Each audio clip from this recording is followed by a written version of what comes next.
నేను రిషిక. నేను అబిట్స్ హైదరాబాద్ నుంచి వచ్చాను. నేను జేఎస్ఆర్ సన్ సిటీ గురించి ఈటీవీలో అడ్వర్టైజ్లో చూడడమే కానీ అప్రోచ్ అవ్వడం జరగలేదు. బట్ వినోద్ గారు మా మామయ్య గారి ఫ్రెండ్ అవ్వడం వల్ల తన త్రూ మేము అప్రోచ్ అయ్యి వెంచర్ చూడడం జరిగింది. అంటే మా ఫస్ట్ ప్లాన్ అనేది జస్ట్ చూడడం మట్టుకే అని అనుకున్నాము. బట్ ఆ డెవలప్మెంట్ అవన్నీ చూడగానే మాకు చాలా బాగా నచ్చింది. ఒక ప్లాట్ బ్లాక్ చేద్దామని వచ్చాము. క్యాపిటల్ 2 చూసాం, అది చాలా బాగా నచ్చింది. అండ్ దానికి ముందులో ఇంకా ఓపెల్ 2 అవన్నీ కూడా చూసాం. అది మా ఆయనకు చాలా బాగా నచ్చి సో 2 ప్లాట్స్ బ్లాక్ చేయడం జరిగింది. అండ్ సర్వీసెస్, ఆ వీకెండ్ హోమ్స్ అవన్నీ మాకు చాలా నచ్చాయి. సో మేము తీసుకోవడం జరిగింది. ఈరోజు వచ్చి నేను డాక్యుమెంట్స్ కూడా తీసుకుంటున్నాను.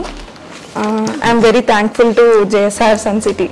జేఎస్ఆర్ గ్రూప్ సన్ సిటీ మీ భవిష్యత్తుకు బంగారు నిధి. మరిన్ని వివరాల కొరకు వెంటనే మా మార్కెటింగ్ సిబ్బందిని సంప్రదించండి.